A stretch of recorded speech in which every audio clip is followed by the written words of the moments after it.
Welcome to Feisty Chess. Here we go as white. Playing e2. We've got e4, e5. Let's go with knight f3. Knight c6. Oh, okay, okay. Let's go ahead and take. We'll go in Petrov here. Maybe we'll see a Stafford Gambit.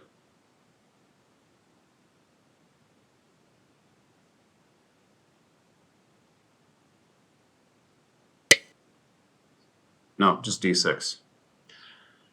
Okay, let's do the feisty thing. Let's play a Cochrane Gambit. Knight f7, and then the next move is not to protect this pawn, because this pawn is tactically protected, but we want d4. The idea of this gambit is not actually an immediate attack on the king, but a big pawn center.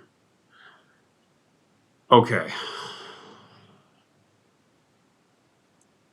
Now I think bishop c4. I know this, so black knows what he's doing against this, and it's been a while since I've looked at my Cochrane Gambit theory. This doesn't come up a lot. I can play d5.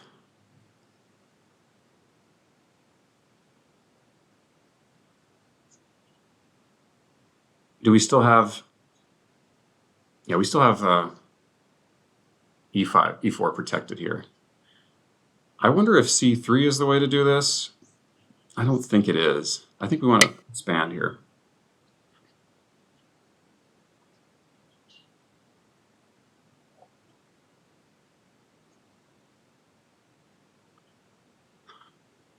Because again, this gambit is not about the opening lines for the opponent's king, but in the main line, it is white has a big pawn center that compensates for the lost piece, but now we're getting our piece back. Oh no, we're not. We're not. Okay. Well, let's see if we can get some kind of compensation for this anyway.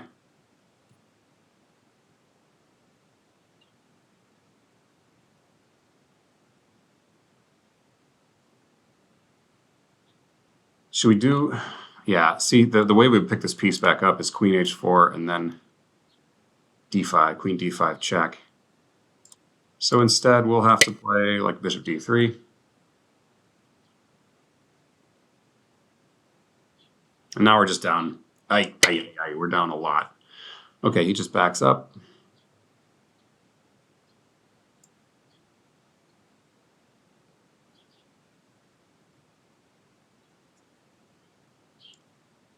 If we pin... Okay, let's keep going with our big pawn center idea.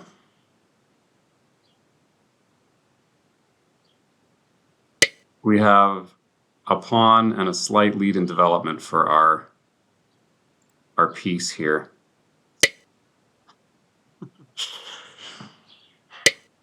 Tried a little too hard to be feisty, and black's going to get basically castled.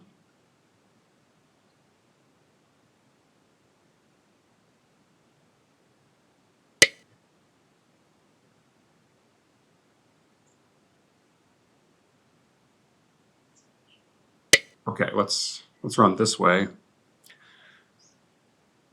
hitting this possible weak point. And if g6, maybe the sacrifice is worthwhile. At this point, taking a draw would be fine.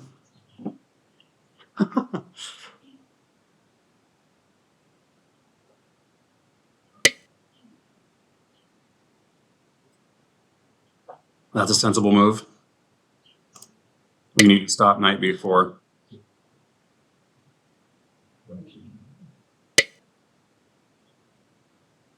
Okay, the knight doesn't really have future there except via e8, and that would be via f6, which his other knight already stands on. So let's just... this is a threat. Bishop g5 is a threat here. And we're fully developed. The threat is taking, and then we grab another pawn and expose the king. And I don't know if... I mean, we might still not be better, but then it's a real... different kind of a game then.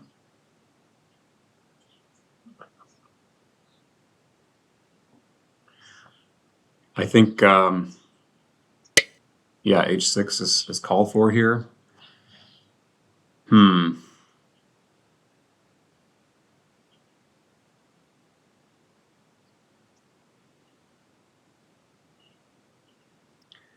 don't think I want to take.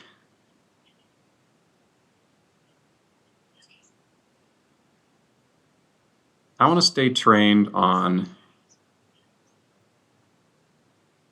Yeah, I'm going to stay trained on that h6 pawn. Maybe that's some kind of sacrifice I can make. I think I'm swinging a rook over here and then maybe queen c1 and line the queen up with this.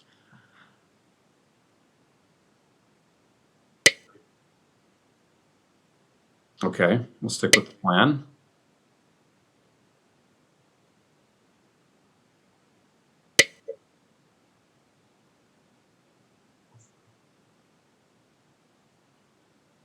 Hmm.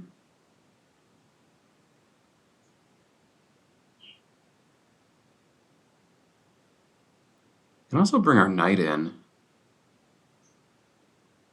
Oh, that knight can land in.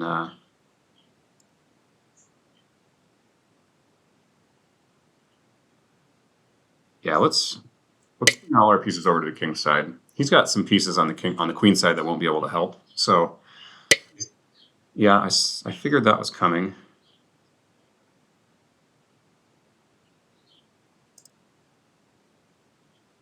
Let's just keep that solid with a pawn.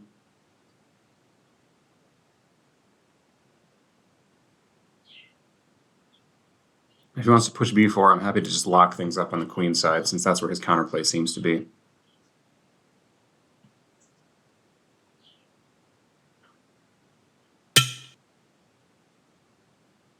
Okay, now he has an open file. What's the threat with the knight coming here? What is the idea? Does he want to come to e5, I think?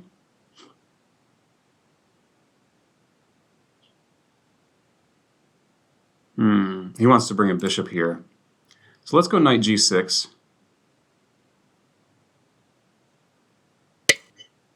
I'll keep him from trading off bishops.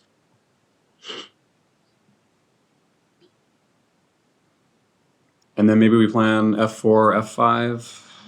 That kind of seems to shut some things down. But all right, now he's got.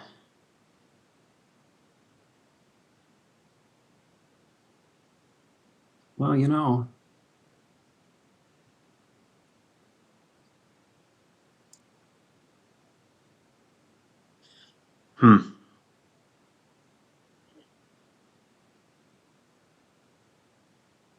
I suppose we can go after d6.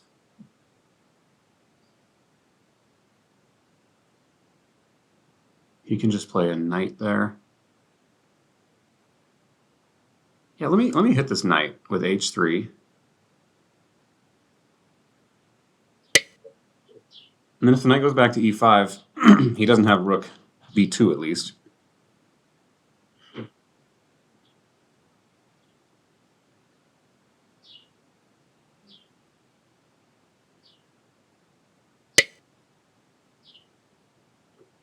And now where does the knight go?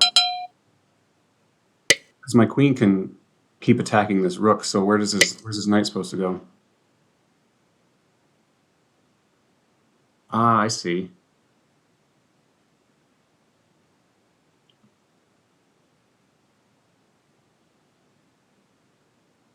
If I take, he takes, and it ends up a wash, doesn't it? There's no targets I can go after.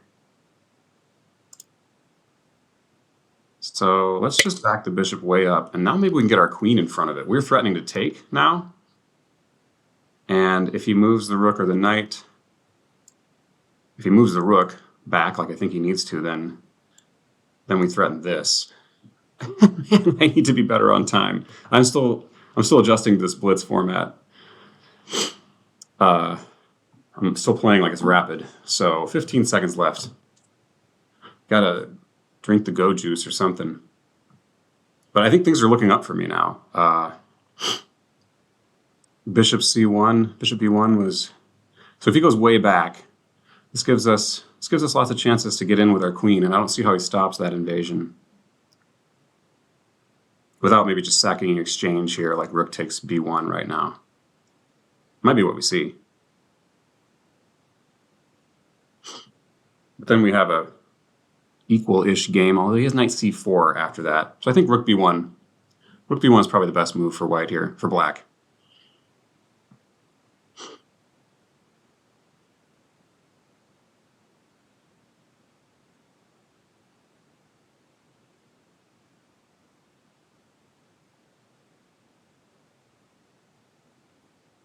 Rook b1 followed by knight takes c4, and he's winning the whole center there, it looks like.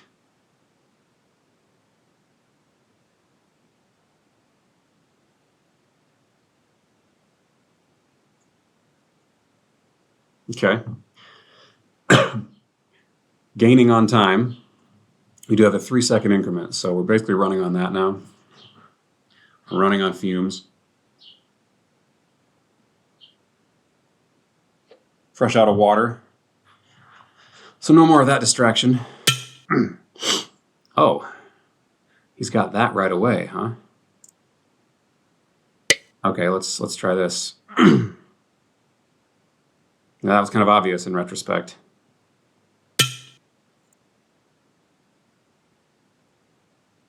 I am not playing this well, but I may get the piece back.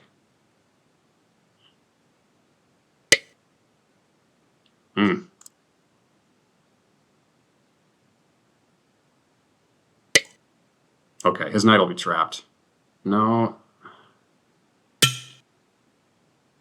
Dang, his knight can take my knight, so I better take his. We'll take the king. Oh, and now we're skewered. We're skewered. Should have taken with the knight. Okay, back there we go. And we're losing everything. But, you know, it's Blitz. Don't give up. Queens are still on the board. At least I didn't get skewered. Yeah, we'll be able to guard our knight this way. We're down 2 pieces with the worst king.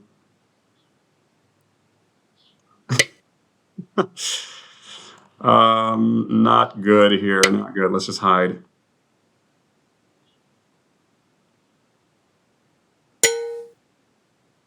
Yeah, he's going to get that pawn.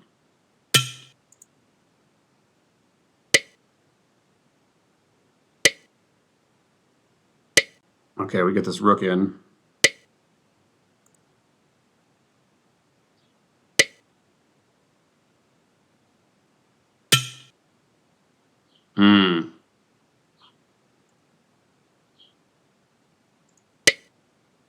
Yeah, this is no good.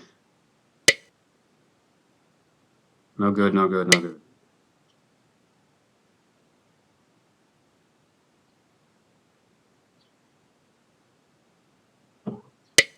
Ugly, ugly, ugly.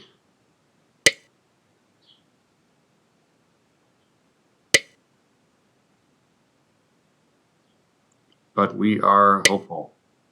Maybe a little too hopeful. Yeah, we made it. We made it. Okay. Whew.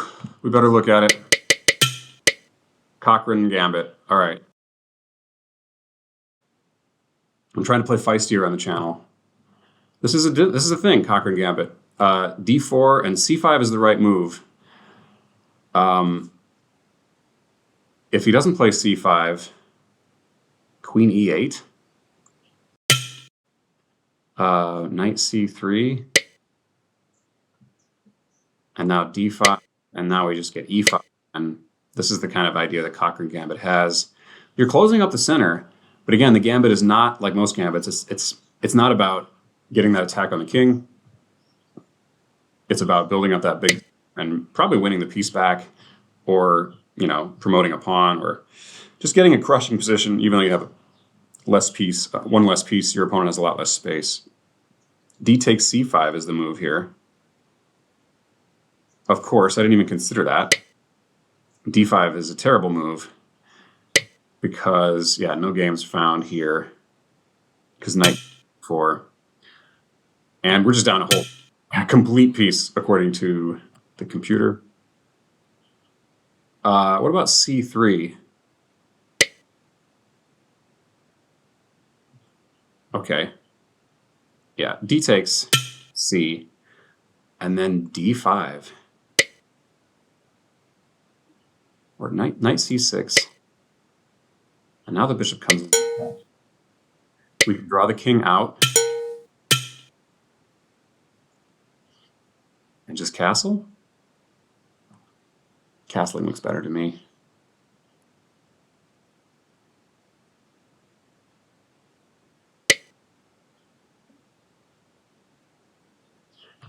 I'll have to look up do some research on the Cochrane Gambit, because this was not acceptable. Did we ever have a chance here? Maybe we should just castle. Played it slow. Black got castled.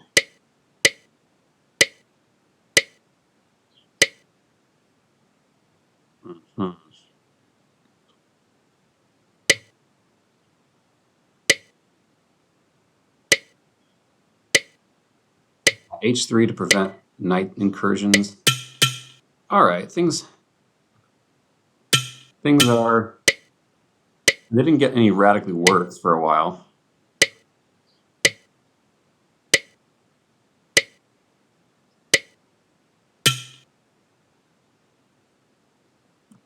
Queen takes c4.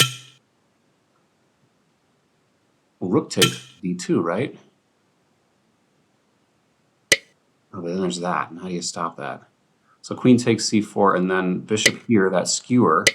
But then we're getting this kind of compensation. So I missed my chance. It was, again, it came down to time trouble, more than the opening. So, all right, I'm going to play another game, and I'm going to be vigilant about not falling such immediate time pressure. And obvious forcing moves like, taking the pawn, realizing that black can't capture back because this is pinned. So, right now we're up 3 pawns for the piece. All right. Thanks for watching, folks. Stay feisty. We're going to keep at it here.